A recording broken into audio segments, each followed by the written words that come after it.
Raymond Smullyan was a mathematician, a concert pianist, a logician, a Taoist, a magician, and a philosopher. There are two people I desperately would like to have on the show. One is Douglas Hofstadter, and the other is Raymond Smullyan. Unfortunately, Raymond is no longer with us, at least not in his corporeal form. However, his writings remain. Click on the timestamp in the description if you'd like to skip this intro. For those new to this channel, my name is Curt Jaimungal. I'm a filmmaker with a background in mathematical physics, dedicated to the explication of what are called theories of everything from a theoretical physics perspective, but as well as delineating the possible connection consciousness has to the fundamental laws of nature, provided these laws exist at all and are even knowable to us. What Raymond Smullyan writes about that's of interest to this channel is rationality, God, and free will. Raymond's cousin, Jacob Smullyan, reached out to me to give me his blessing as the copyright holder to bring you this excerpt from The Tao is Silent, published by HarperCollins in the US. This is a conversation between a mortal, which I'm going to be calling man, and God, on the burden of free will, what it means to be identified with God,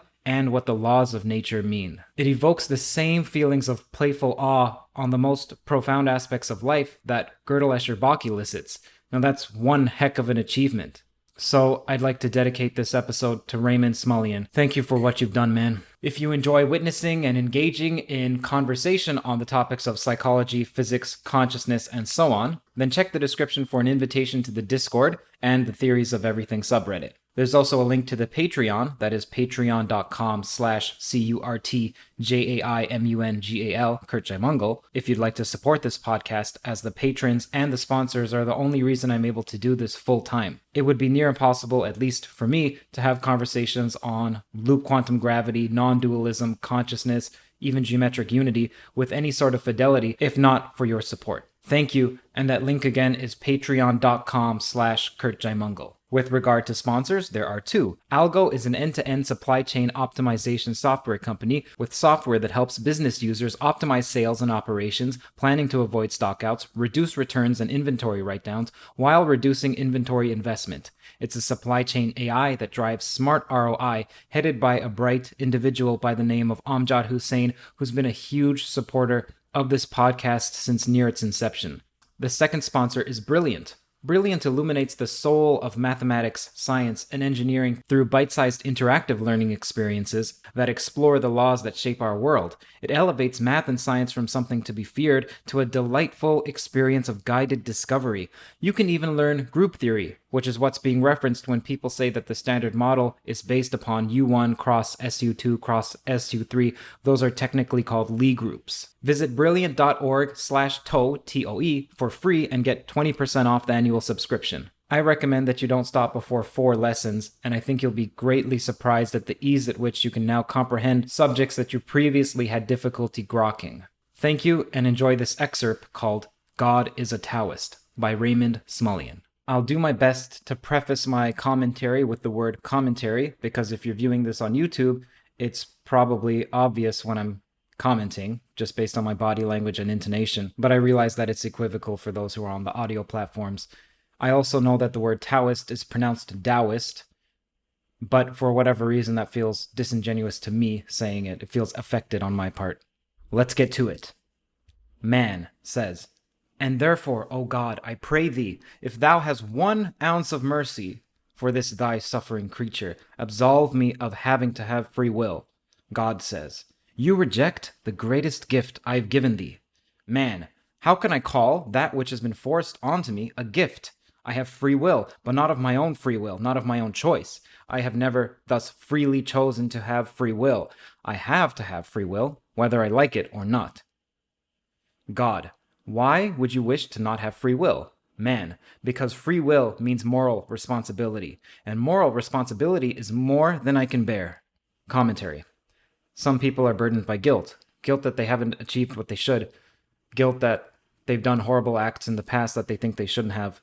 Now, one solution is, and this comes from the Eastern end, the more non-dualist end, is that Well, we eradicate free will. That is, tell someone there exists no free will, and then they couldn't have done otherwise. And another route is to eradicate morality altogether, because implicit in what I've said before, or somewhat explicit, is the word should. While some of those on the more eastern end will criticize the western end by saying, you want to preserve free will because you have an ego, and your ego wants to say, for example, that you're responsible for the successful position in life that you're in. You'll want to bolster your self-image and minimize the role of happenstance. However, there's the twin motivation on the other side of not wanting to feel the crushing weight of free will. So it's not as if one side is immune from ulterior motives. Perhaps your life is so hard, so terrible, so crushing in terms of the weight of free will and so on, that you have an unconscious motivation to believe that there doesn't exist it. Back to the dialogue. God, why do you find moral responsibility so unbearable? Man, why? I honestly can't analyze why. All I know is that I do. God, all right, in that case, I absolve you of all your moral responsibility, but leave you still with having free will. So will this be satisfactory? Man, no, I'm afraid not, he says after a pause. God says, just as I thought. So moral responsibility isn't the only aspect of free will that you object to. What else is it about free will that's bothering you? Man. With free will, I'm capable of sinning, and I don't want to sin. God, if you don't want to sin, then why do you? Man, good God, I don't know why I want to sin. I just do. Evil temptations come along, and try as I cannot resist them. God, okay, well, if it's true you can't resist them, then you're not sinning of your own free will, and hence, according to me at least, that's not sinning at all. Man, no, I keep feeling that if only I tried harder, I could avoid sinning. I understand that the will is infinite. If one wholeheartedly wills not to sin, then one won't sin. God, well now, you should know. Do you try as hard as you can to avoid sinning, or don't you? I honestly don't know. At the time, I feel like I'm trying as hard as I can, but in retrospect, I'm worried that I maybe didn't. God, so in other words, you don't know whether or not you've been sinning. The possibility is open that you haven't been sinning at all. Man, of course, the possibility is open. But maybe I have been sinning, and this thought is what so frightens me. God, why does the thought of sinning frighten you? Man, I don't know why. For one, you do have a reputation for meting out rather gruesome punishments in the afterlife. God, okay, so that's what's bothering you? Why didn't you say so in the first place? With all this peripheral talk of free will and responsibility, why didn't you simply request to me to not punish you for your sins? Man, well, I'm realistic enough to know that you would hardly grant such a request. God, you don't say. You have a realistic knowledge of what requests I grant, eh? It's Canadian. Well, I'll tell you what I'm going to do. I'm going to grant you a very, very special dispensation to sin as much as you like. And I will give you my divine word of honor that I will never punish you in the least. Agreed? Man, in great terror. No, don't do that, God. Why not? Don't you trust my divine word? Man, of course I do, but don't you see, I don't want to sin. I have an utter abhorrence of sinning, quite apart from any punishments it may entail. God, in that case, I'll do you one better. I'll remove your abhorrence of sinning. Here is a magic pill. Just swallow it and you'll lose all abhorrence of sinning. You will joyfully and merrily sin away. You will have no regrets, no abhorrence, and I still promise you will never be punished by me, or yourself, or by any source whatsoever. You will be blissful for all eternity, so here it is. Here is the pill. Man, no. God, are you not being irrational? I am even removing your abhorrence of sin, which is your last obstacle. Man, I still won't take it. God, why not? Man, I believe that the pill will indeed remove my future abhorrence of sinning, but my present abhorrence is enough to prevent me from being willing to take it. God, I command you to take it. Man, I refuse. God, you refuse of your own free will? Man, yes. God says, so it seems that your free will comes in pretty handy, doesn't it? Man, I don't understand. God, aren't you glad now that you have the free will to refuse such a ghastly offer? How would you like it if I forced you to take this pill, whether you wanted it or not? Commentary. See, it's unclear what free will is defined as. Some people would say it's if you go backward in time, which we have to presume that's even possible, you could have done differently. It seems like the more you analyze the definition of free will, the more that it slips through your fingers. However, that's true of many of the most significant aspects of our lives, and it doesn't mean that we shouldn't investigate it. Same with consciousness. The more one talks about consciousness, the more one seems to describe it in words that are synonyms with consciousness, like experience or awareness. But that to me doesn't mean that we shouldn't continue to dialogue about it. For example, for many years, the word energy, the word length and speed and so on didn't have exact, precise definitions. It wasn't until physics came about, or the rudiments of physics. However, all of this preliminary conversation with these indistinct words are what led to the words becoming distinct later. It's not as if physics emerged from a vacuum. Now, you may say that, well, physics came about once rationality was applied. However, rationality didn't emerge from a vacuum either. On a recent conversation with Jonathan Blow on this channel, he indicates that the word free will is somewhat meaningless. I don't think so. I think it may be meaningless currently, but I don't think talking about it is useless. Man, no, please don't feed me this pill. God, of course I won't. I'm just trying to illustrate a point. All right, let me put it this way. Instead of forcing you to take this pill, suppose I grant your original prayer of removing your free will, but with the understanding that the moment you are no longer free, then you will take the pill. Man, once my will is gone, how can I possibly choose to take the pill? God, I didn't say you would choose it. I merely said you would take it. You would act, let us say, according to purely deterministic laws, which are such that you would, as a matter of fact, take it. Man, I still refuse. God, so you refuse my offer to remove your free will. This is rather different from your original prayer, isn't it? Man, now I see what you're up to. Your argument is ingenious, but I'm not sure it's really correct. There are some points that we have to go over again. God, certainly. Man.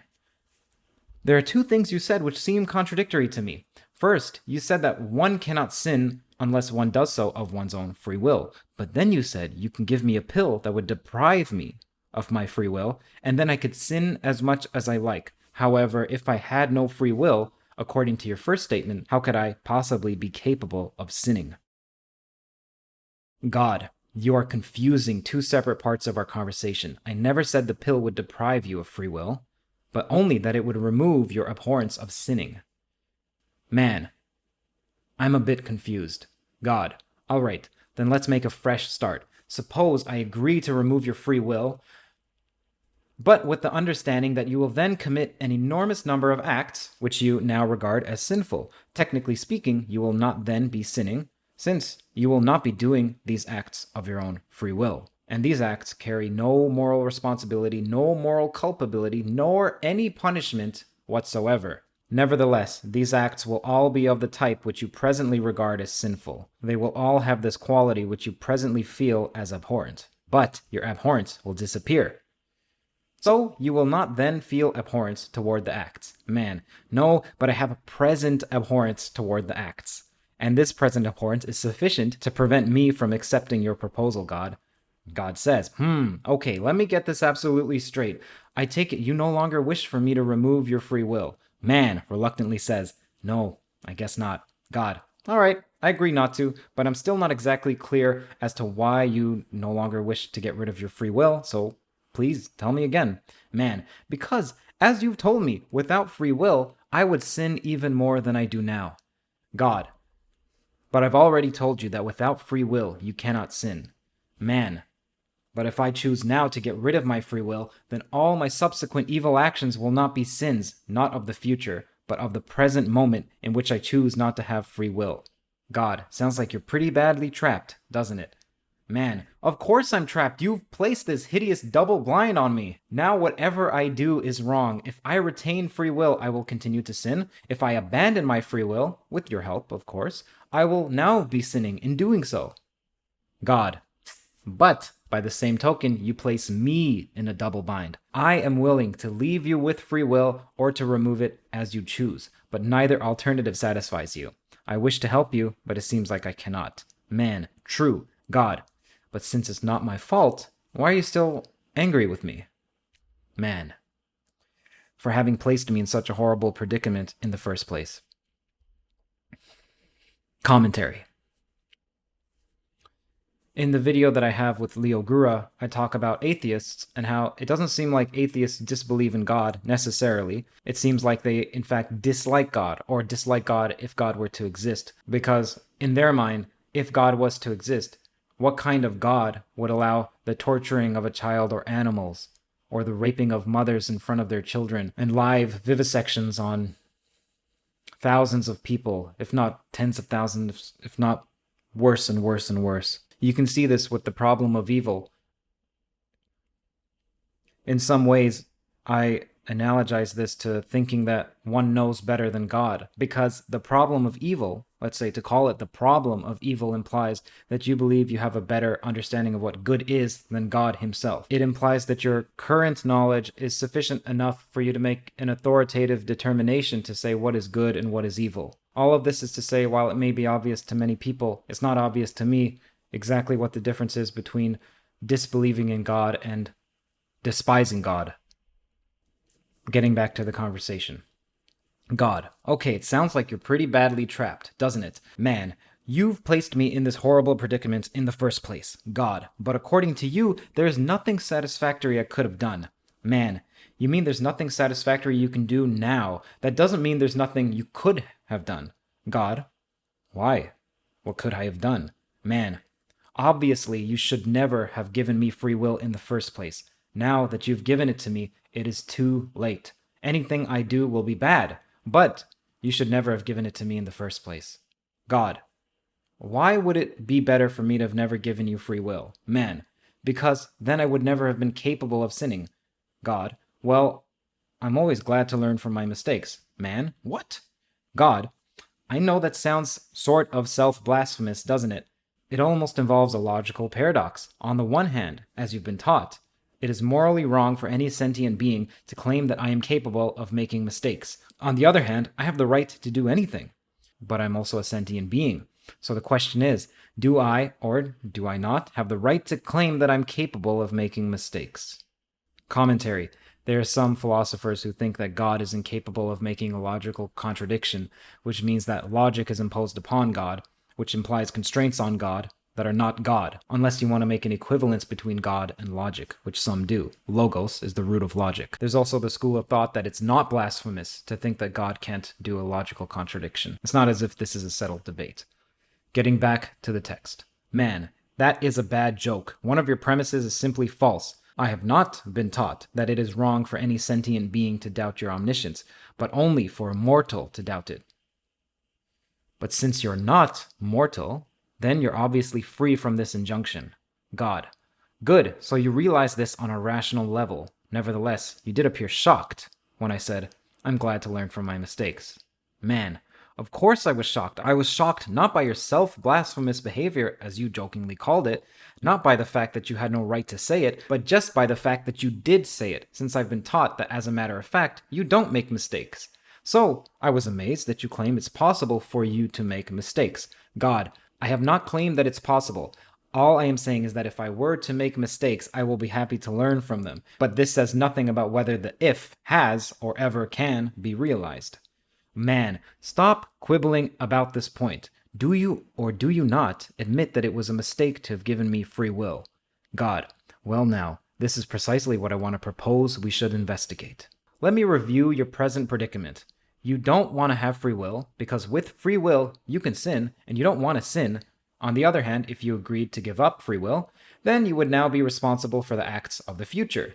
Ergo, I should never have given you the free will in the first place. Man, exactly. God, I understand exactly how you feel. Many mortals, even some theologians, have complained that I've been rather unfair in that it was I, not they, who decided that they should have free will, and then hold them responsible for their actions. In other words, they feel that they're expected to live up to a contract with me, which they never agreed to in the first place. Man, exactly. God, as I said, I understand the feeling perfectly, and I can appreciate the justice of the complaint. But the complaints only arise from an unrealistic understanding of the true issues involved.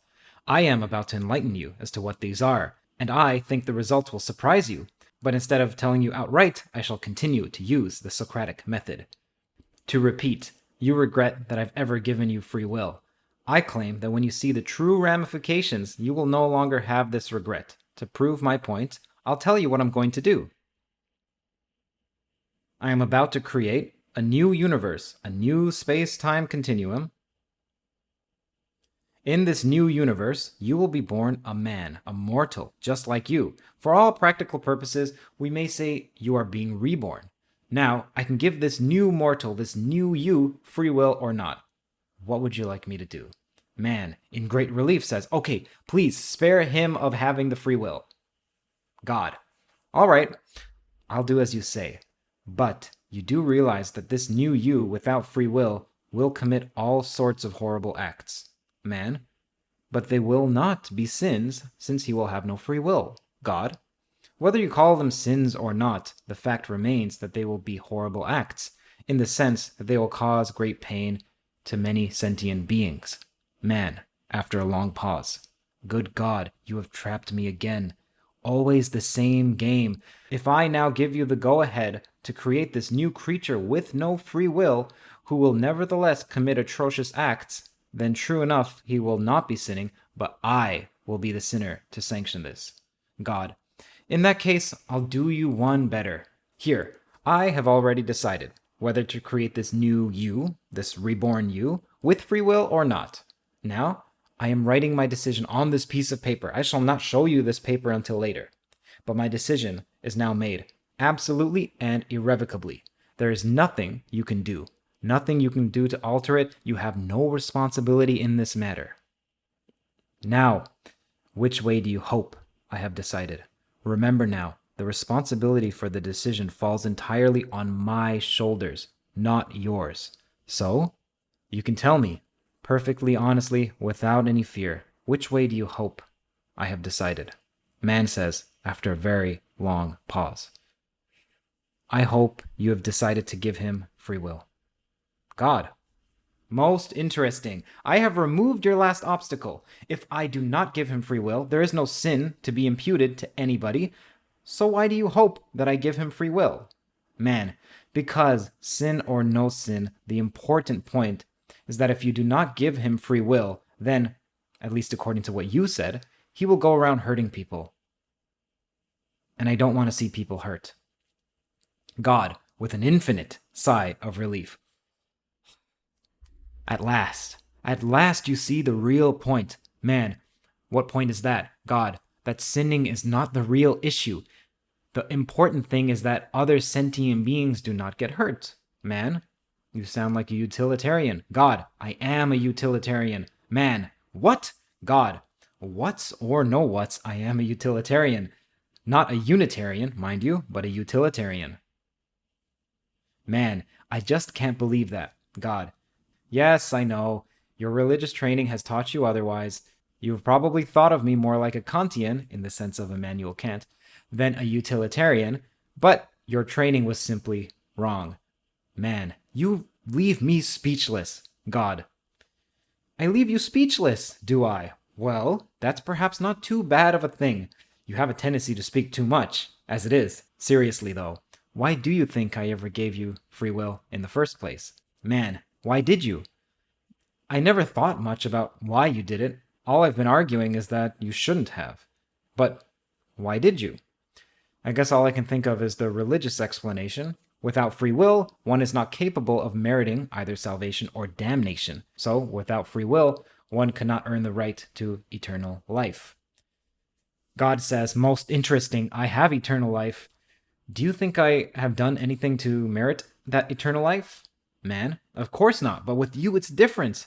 You're already so good and perfect, at least allegedly, that it's not necessary for you to merit eternal life. God, really now? That puts me into a rather enviable position, doesn't it? Man, I don't think I understand you. God, here I am, eternally blissful, without ever having to suffer or make sacrifices or struggle against evil temptations or anything like that. Without any of that type of merit, I enjoy a blissful, eternal existence. By contrast, you poor mortals have to sweat and suffer and have all sorts of horrible conflicts about morality. And all for what? You don't even know whether or not I exist, or if there's any afterlife. No matter how much you try to placate me by being good, You never have any real assurance that your best is good enough for me, and hence, no real security in obtaining salvation. Just think of it. I already have the equivalent of salvation, and I've never had to go through the infinitely lugubrious process of earning it. Don't you ever envy me for this, man. But it's blasphemous to envy you, God. Oh, come off it. You're not talking to your Sunday school teacher. You're talking to me. Blasphemous or not, the important question is not whether or not you have a right to be envious of me, but whether or not you are. Are you? Man, of course I am. Commentary. I wonder how much of the whole debate as to whether or not God exists comes from people who are envious of God. So, are atheists envious of God? By the way, I'm not an atheist, nor am I a theist. At least I wouldn't classify myself as either an atheist or a theist. I'm unsure and speculating in this regard, though I am driven by this statement which says that we mortals scorn what we valiantly strive for but do not obtain. That is, we mortals scorn what we valiantly strive for but don't obtain. Back to the text. Man, of course I'm jealous of you. God, good, under your present worldview, you should be most envious of me. But I think with a more realistic worldview, you will no longer be. So you really have swallowed this idea that's been taught to you, that your life on earth is like an examination period, and the purpose of providing you with free will is to test you, to see if you merit a blissful eternal life. But what puzzles me is this. If you really believe I am as good and benevolent as I'm cracked up to be, why should I require that people merit things like happiness or eternal life? Why should I not just grant that to everyone regardless of if they deserve it? Man, but I've been taught that you have a sense of morality, you have a sense of justice. It demands goodness be rewarded with happiness and evil be punished with pain. God, then you've been taught wrong. Man, but the religious literature is so full of this idea. Take, for example, Jonathan Edwards' Sinners in the Hand of an Angry God. How he describes you as holding your enemies like loathsome scorpions over the flaming pit of hell, preventing them from falling into the fate that they deserve only by dint of your mercy. God, fortunately I have not been exposed to the tirades of Mr. Jonathan Edwards. Few sermons have ever been preached which are more misleading. The very title, Sinners in the Hands of an Angry God, tells its own tale. In the first place, I am never angry. In the second place, I do not think at all in terms of sin. In the third place, I have no enemies. Man. By that, do you mean that there are no people whom you hate, or there are no people who hate you? God, I meant the former, although the latter also happens to be true. Man, oh come now, I know people who openly claim to have hated you, or at times I have even hated you. God, you mean you have hated your image of me, and that's not the same as hating what I really am.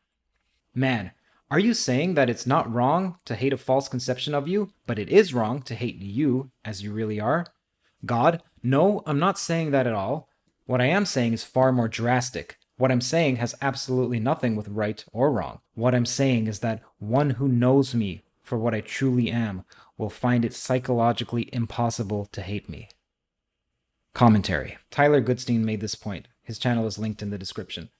That perhaps if you find no evidence of God, or perhaps even if you hate God, you should revise your definition of God. And that's extremely interesting because the way that we're taught to think as rational people is you start with a definition, then you go looking for the evidence. This says, rather than starting with your definition, then looking for evidence, and then subsequently dismissing the idea of God, the fact that you dismiss the idea or that you don't find God indicates that you need to have a reassessment of your definition.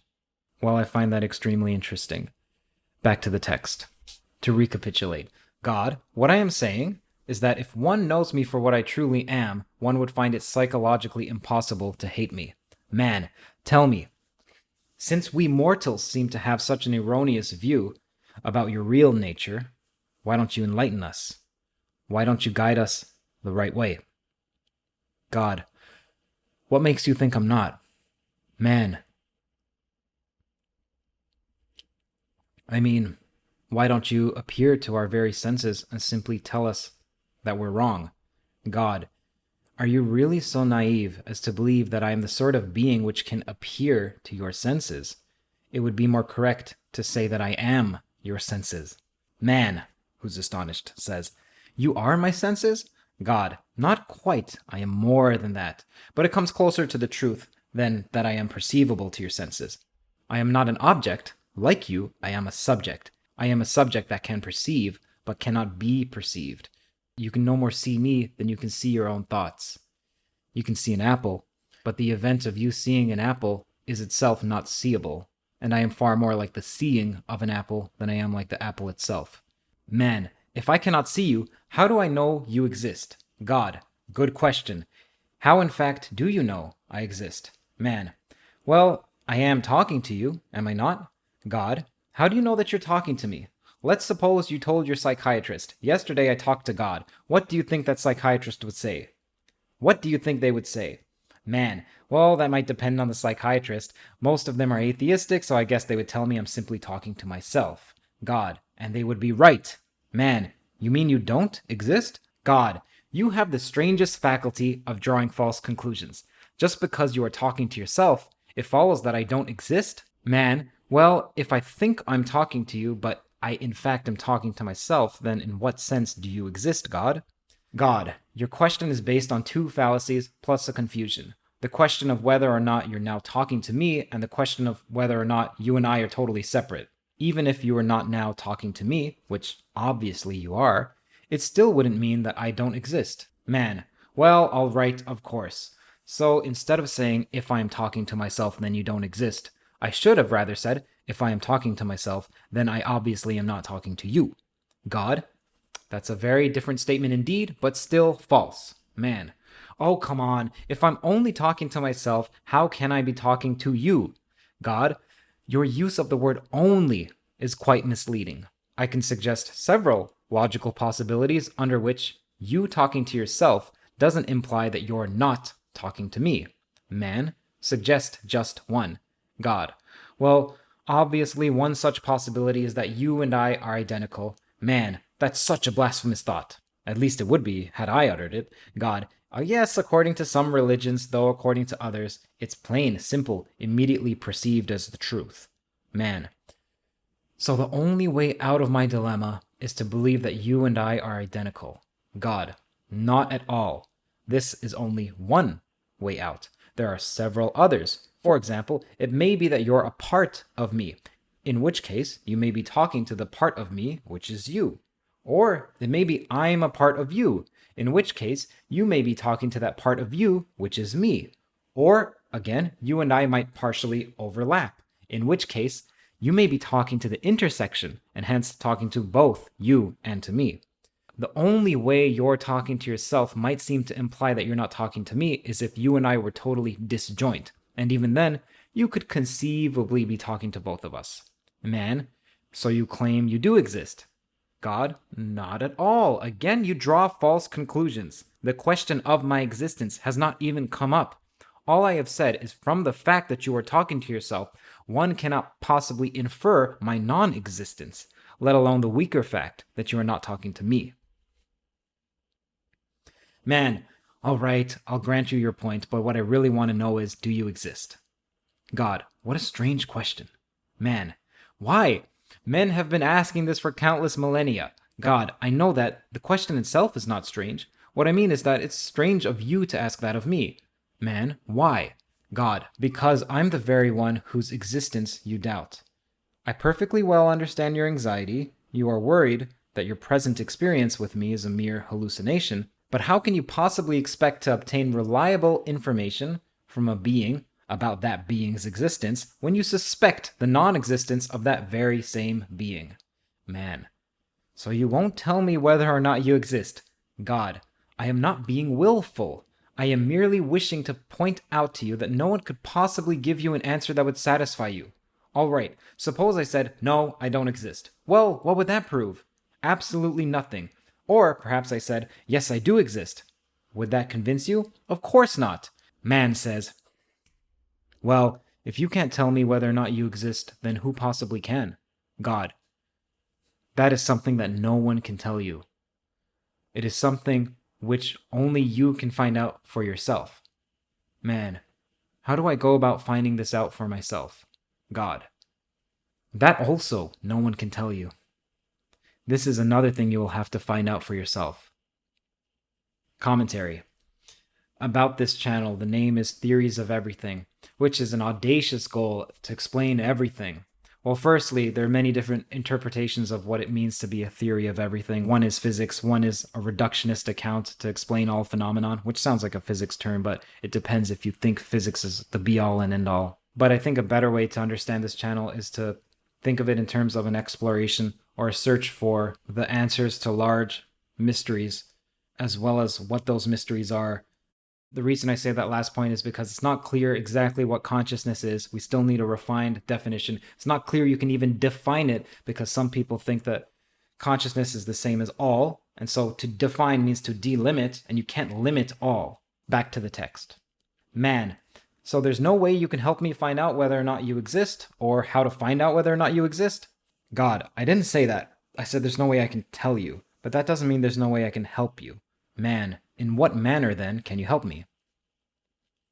God, I suggest you leave that to me. We've gotten sidetracked as it is, and I'd like to return to the question of what you believed my purpose to be in giving you free will. Your first idea of me giving you free will was in order to test whether or not you merit salvation or damnation.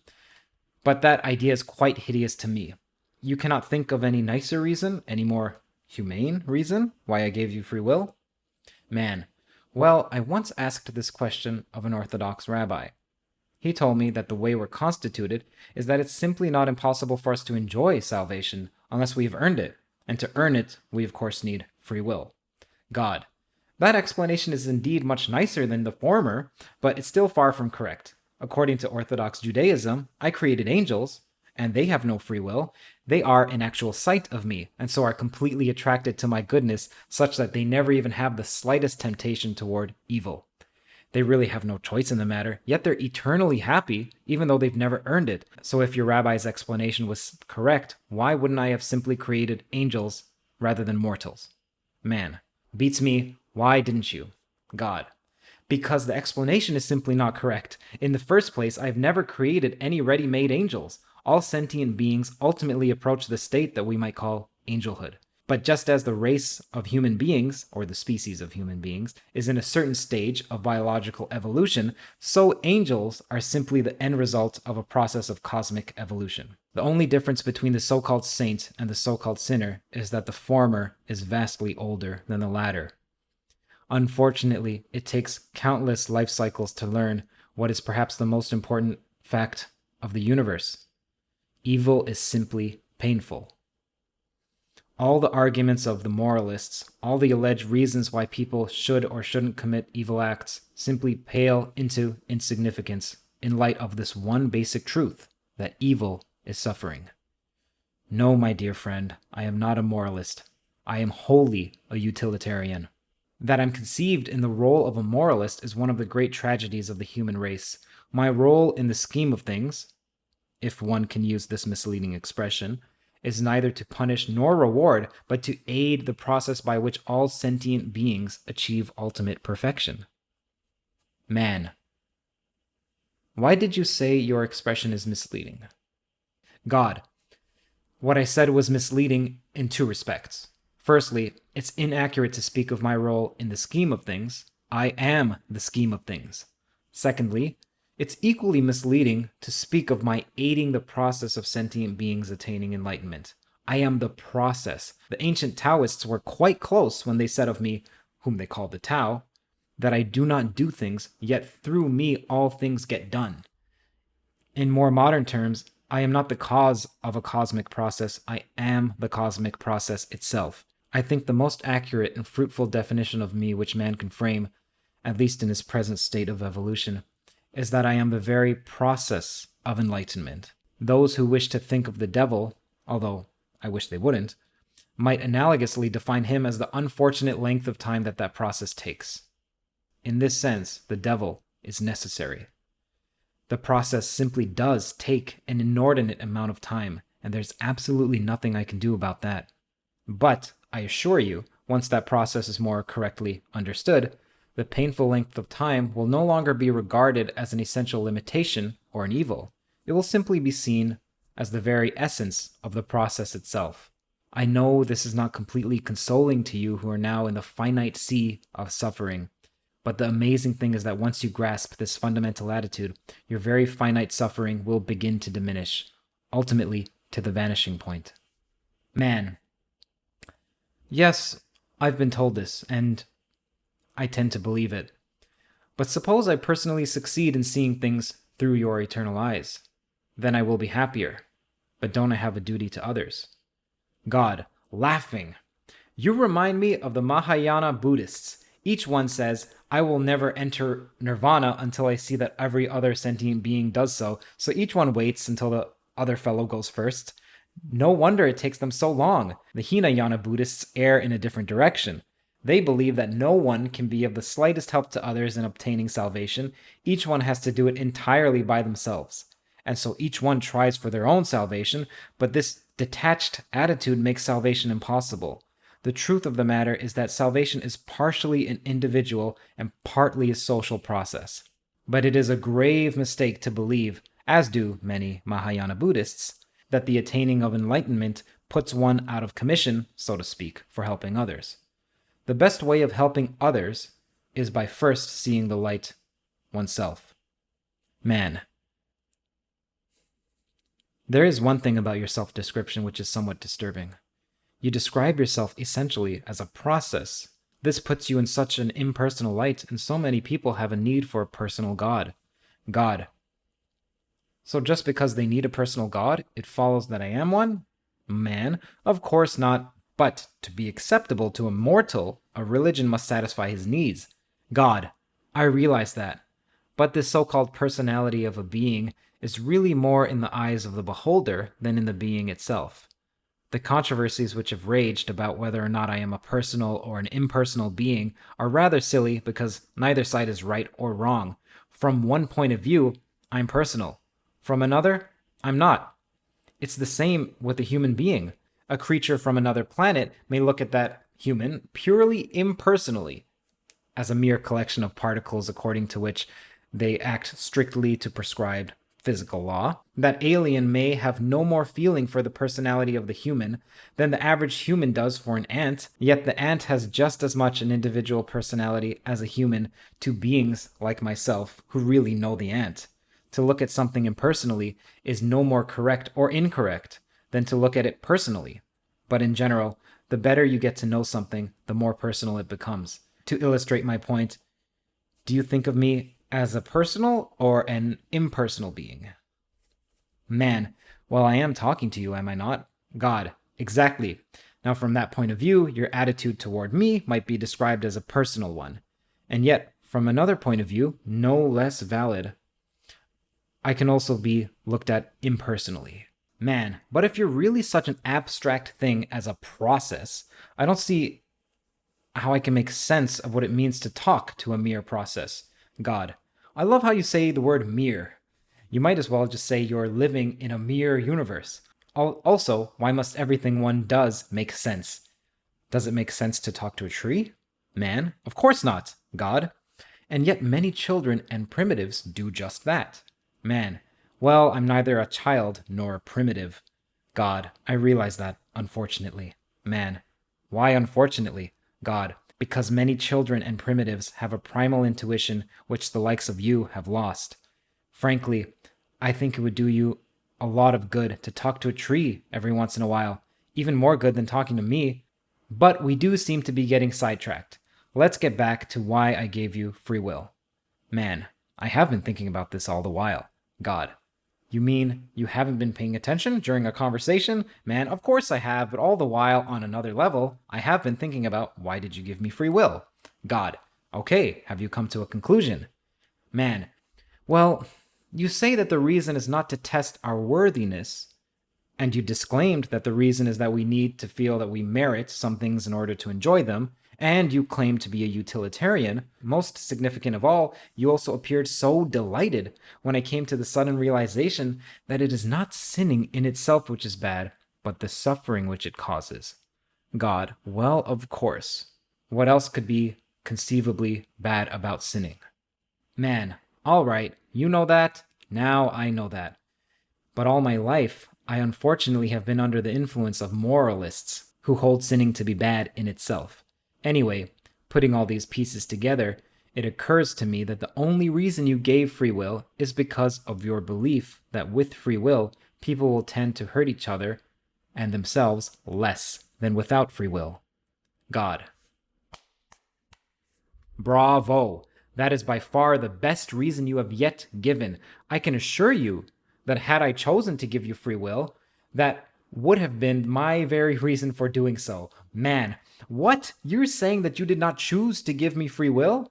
God, my dear fellow, I could no more choose to give you free will than I could choose to make an equilateral triangle equiangular. I could choose to make or not to make an equilateral triangle in the first place, but then once I've chosen to make one, I no longer have the choice but to make it equiangular. Man, I thought you could do anything. God, only things that are logically possible. As St. Thomas said, it is a sin to regard the fact that God cannot do the impossible as a limitation on his powers. I agree, except in the fact that I wouldn't use the term sin, I would use the term error. Man, anyway, I'm still puzzled by your implication that you did not choose to give me free will. God, well, it's high time that I inform you that this entire discussion, from the very beginning, has been based on one monstrous fallacy. We have been talking purely on a moral level. You originally complained that I gave you free will, and raised the whole question as to whether or not I should have. It never occurred to you that I had absolutely no choice in the matter. Man, I am still in the dark. God, absolutely. Because you're only able to look at it through the eyes of a moralist. The more fundamental metaphysical aspects of the question you never even considered. Man, I still don't see what you're driving at. God, before you requested me to remove your free will, shouldn't your first question have been whether, as a matter of fact, that you do have free will? Man, well, I simply took that for granted. God, but why should you? Man, I don't know. Do I have free will? God, yes. Man, then why would you say that I shouldn't have taken it for granted? God, because you shouldn't. Just because something happens to be true, it doesn't follow that it should be taken for granted. Man, anyway, it's reassuring to know that my natural intuition about having free will is correct. Sometimes I've been worried that the determinists are correct. God, they are correct. Man, wait a minute now. Do I have free will or don't I? God, I told you that you do, but that doesn't mean determinism is incorrect. Man, well, are my acts determined by the laws of nature, or are not they? God, the word determined here is a subtle but powerfully misleading one, and has contributed so much to the confusion of the free will versus determinism controversies. Your acts are certainly in accordance with the laws of nature, but to say that they are determined by the laws of nature creates a totally misleading psychological image, which is that your will could somehow be in conflict with the laws of nature, and that the latter is somehow more powerful than you and could determine your acts, whether you liked it or not. But it's simply impossible for your will to ever be in conflict with natural law.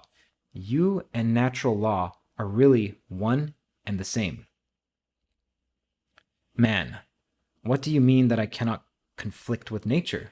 Suppose I become very stubborn and I determine not to obey the laws of nature. What could stop me? If I became sufficiently stubborn, even you could not stop me. God, you are absolutely right. I certainly could not stop you. Nothing could stop you. But there is no need to stop you, because you couldn't even start. As Goethe very beautifully expressed it, in trying to oppose nature, we are, in the very process of doing so, acting in accordance with the laws of nature. Don't you see that the so-called laws of nature are nothing more than a description of how you and other beings do act? They are merely a description of how you act, not a prescription of how you should act, not a power or a force which compels or determines your acts. To be valid, a law of nature must take into account how you in fact do act, or, if you like, how you choose to act. Man, so you really claim that I am incapable of determining to act against natural law, God. It is interesting that you have twice now used the phrase determined to act and chosen to act. This identification is quite common. One often uses the statement, I am determined to do this, synonymously with the statement, I have chosen to do this. This very psychological identification should reveal that determinism and choice are much closer than they may appear. Of course, you might as well say that the doctrine of free will says that it is you who are doing the determining, whereas the doctrine of determinism appears to say that you are determined by something apparently outside you. But this confusion is largely caused by this bifurcation of reality into the you and to the not you. Really now, just where do you leave off and the rest of the universe begin? Or, equivalently, where does the rest of the universe leave off and you begin? Once you can see that this so-called you and so-called nature is a continuous whole, then you'll never again be bothered by such questions as to whether or not it's you controlling nature or nature controlling you. Thus, the muddle of free will versus determinism will vanish. If I may use a crude analogy, imagine two bodies moving toward each other by virtue of gravitational attraction. Which one is exerting the force on the other? Each body, if sentient, would say that it's the other exerting the force. But in a way, it both is. In another way, it is neither. It is best to say that it is the configuration of the two, which is crucial. Man, you said a short while ago that our whole discussion was based on a monstrous fallacy. You still haven't told me what that fallacy is. God. Why, the idea that I possibly could have created you without free will. You acted as if this was a genuine possibility and wondered why didn't I choose it. It never occurred to you that a sentient being without free will is no more conceivable than a physical object which exerts no gravitational attraction. Bracket. There is, incidentally, more analogy here than you realize between a physical object exerting a gravitational attraction and a sentient being exerting free will. Close bracket. Can you honestly even imagine a conscious being without free will? What on earth could that be like? I think one thing in your life that has so misled you is that I've given man the gift of free will, as if I first created man and then as an afterthought endowed him with the property of free will. Maybe you think I have some paintbrush with which I daub some creatures with free will and not others. No, free will is not an extra. It is part and parcel of the very essence of consciousness. A conscious being without free will is simply a metaphysical absurdity. Man, then why did you play along with me all this while discussing what I thought was a moral problem when, as you say, my basic confusion was metaphysical? God. Because I thought this would be good therapy for you. I thought it would be good therapy for you to get some moral poison out of your system. Much of your metaphysical confusion was due to faulty moral notions, and so the latter had to be dealt with first. And now we must part, at least until you need me again. I think our present union will do much to sustain you for a long while, but do remember what I told you about the trees. Of course, you don't have to literally talk to them if doing so makes you feel, let's say, silly, but there is much more you can learn from them, as well as from the rocks and the streams and other aspects of nature. There is nothing like a naturalistic orientation to dispel all these morbid thoughts of sin and free will and moral responsibility. At one stage of history, such notions were actually useful. I refer to the days when tyrants had unlimited power and nothing short of fears of hell could possibly restrain them. But man has grown up since then, and this gruesome way of thinking is no longer necessary. It might be helpful for you to recall what I once said through the writings of the great Zen poet, Sang San. If you want to get the plain truth, be not concerned with right and wrong. The conflict between right and wrong is the sickness of the mind. I hope you enjoyed this reading of Is God a Taoist by Raymond Smullyan.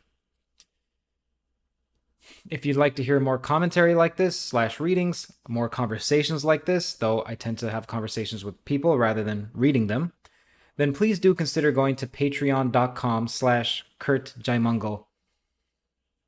It's the patrons as well as the sponsors that help me do this on a full-time basis. I wouldn't be able to go in depth with people on I wouldn't be able to speak to people in depth at all on, let's say, loop quantum gravity or string theory or consciousness, or have out 5 hour, 6 hour long conversations with, for example, Leo Gura, if not for your support. So please, if you're interested in helping support this channel, then do go to patreon.com/Curt Jaimungal. In the description, there's a PayPal option for one-time donations. There's also a crypto address. Thank you for your viewership, regardless of whatever it is that you choose. Commentary. The reason why I love Raymond Smullyan is this is such a playful conversation, and to me it captures plenty of the unconscious thoughts that we have, or perhaps even conscious, that we've never verbalized out loud at least, that we have about God.